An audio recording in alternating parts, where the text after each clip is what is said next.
Hello and welcome to the video about operating your Sea-Doo watercraft. Today I'm going to go over both models. So this is a GTI SE 170 with a 4.5 inch digital display, and we'll also be going over a GTX with a 7.6 digital display. Now, operation features for both of these are going to be very similar. The only differences between the two with the gauges is that there's going to be a little bit more options when it comes down to controlling this part of the handlebars, because there's going to be other options. So on all of them, you're going to have the red start stop button. You have another thing called VTS, that's your variable trim system.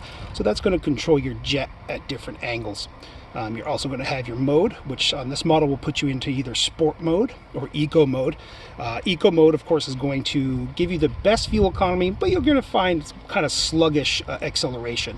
Then, of course, sport mode, that's going to be your best mode as far as speed-wise, but of course, it's going to consume a lot more gas. Now, when you first get onto your Sea-Doos, you can always wake up the system by just tapping this red button once. Hopefully this comes through. All right, you'll see. So we put a few gallons of gas in here. Usually your low fuel light comes on when you have about 4 gallons of gas in your Sea-Doo. So on this model, you can see on the left-hand side, you have your fuel gauge. On the right-hand side, you do have your VTS, which I can change. You want to be right about in the middle with the double line. That's going to give you kind of your just average everyday performance. Now, let's say you want to accelerate and have the nose pick up a little bit more. You can adjust this trim up. If you want to get the nose down, you would put the trim down. But like I said, I recommend it just staying in the middle. Now on the top here, you do have your different trip things.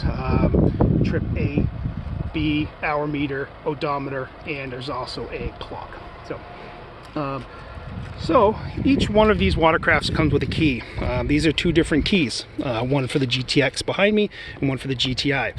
Now in each one of these keys has a chip in it, and it's goes with a radio frequency, and that comes right into this little ball right here. Now, if I were to take the GTX key and put it on this GTI, it's going to tell me wrong key, right down the bottom, wrong key. So I go ahead and take that key off, and I pop on this regular key that actually is programmed for this model. That's going to indicate, okay, we got low fuel, and that's going to be ready to go. You can get through different settings by using these over here. You can refer to the owner's manual. There is many different options, but you can kind of flow through here. Going left to right will kind of get you through different categories, and then when you hit the OK button, that's going to select it. So you can do your different trips. That's your a learning key if one is purchased. You can change your units from kilometers to miles per hour, your screen brightness, and to reset your clock. So the first things we're going to kind of go over is the operation. So this lever over here, this lever is going to be your brake. It's also going to be your reverse in neutral. There are many different functions. This one on this side is going to be your throttle. So whenever you start up one of these guys, it always starts in neutral, which is nice. But even in neutral, you have propulsion going out the back. In neutral, you are basically neutralizing your propulsion, and it is coming out from side to side, right here and right here. So what that does is gives you a lateral control almost. So when you're in neutral, you can actually turn these handlebars and spin the watercraft right around. So you always have to remember though, when you are, especially in shallow water, when one of these is running, you are sucking up water from underneath because that impeller is moving. There is never ever a way to stop that impeller once this thing is running. So once you're in neutral mode, what you're going to do is press this lever, and that's going to put you in forward mode. Once you're in forward mode, that gate in the back is going to lift up, and you're going to start creeping forward, probably around 2 miles an hour or so. Once you want to go faster, just to press this lever, and away you go. Now, let's say you want to go back into neutral. All you got to do is just tap that lever once. Once that lever is tapped, that will put you back into neutral, and you'll start slowing down, and you'll still have a little bit of control from side to side. Now, if you want to go in reverse, you have to hold this lever in. Now, when you're holding that in, it's going to put you in reverse, and you will start going backwards. Now, as you're holding that lever in, you can give it a little bit of throttle on this side right here, and that'll make you go faster in reverse. But once again, once you let go of this lever, that will be back into neutral. Now, this lever also acts as your brake, and your brake will work as going off your speedometer, which is done by GPS.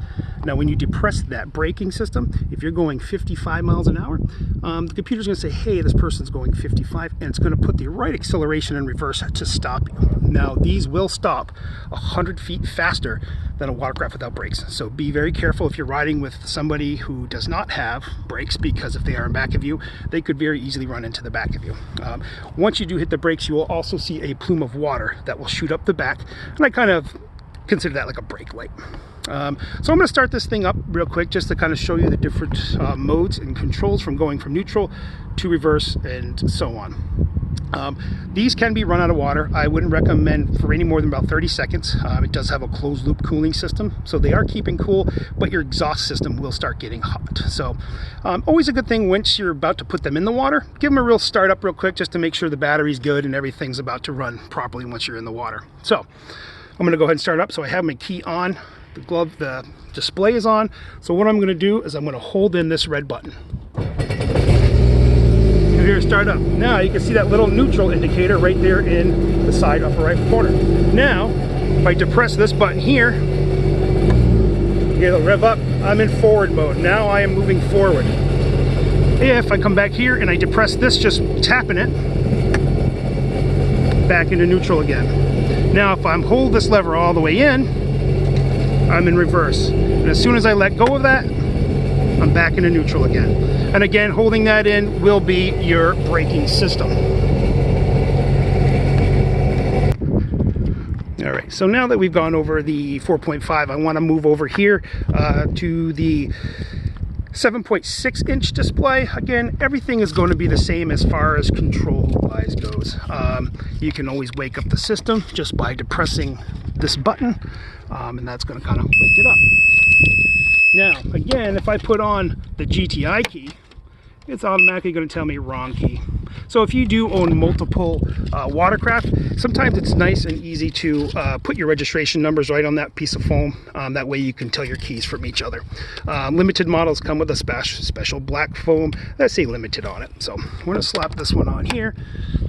As you can see, the gauges are a little bit bigger. You do have your fuel on the left hand side. This one does have a trip meter, your VTS, which is actually controlled the same way as the other one, up and down here. I'm going to put that up, and once we see that double, that means, whoops, sorry, we're in the middle. So that's pretty much where you're going to run that every time. As we can see that this model here is actually on military or 24-hour time. So we're going to go ahead and change that. So I'm going to push over to the right. I'm going to keep pushing. Settings, I'm going to hit OK. I'm going to go back over to the right here. As you can see, there's a lot of options on this one. We want units, that's the brightness, and that's your clock. So I'm going to hit up. I'm going to put that into 24 or a 12 hour. Now it is not 5:45 right now, so it is actually 1:45. So I am going to hit OK, and then I'm going to come over to the hour, and I'm going to go down to 1:45 p.m. and then I'm going to hit the OK button, and that's going to lock my time back in. So, and that's right, you can play around with this. Like I said, getting through the different category, you can hit exit, that to exit, but this is basically what's going to control. Left and right pretty much goes to your category, hit OK to select that category, and then up and down to change different things in that category, and then OK again to select whatever you want. Last thing, there is mode buttons. I don't think I can do them. Let me try starting this one up. So as you can see, you got the RPMs. This one you can change the display around a little bit, so if you want your RPMs up with your speedometer or so on, you can change different things. This one does have mode, that is sport mode, and then it also will go into eco mode. So those models, eco mode is going to sacrifice acceleration, but it's going to give you your best fuel economy, and then sport mode is going to be your best acceleration, but of course the worst on gas. And other than that, that's pretty much it for controls. Again, I'll go over on this model. It's pretty much the same as far as forward goes. You'll notice your neutral indicators at the top. I hit forward mode. if I tap once for neutral, or if I hold it in for reverse. Let go, back into neutral again. So that's pretty much it for these models. If you have any questions on operation, please give us a call at 978-667-1518, or you can always email sales@billrickmotorsports.com. Thank you.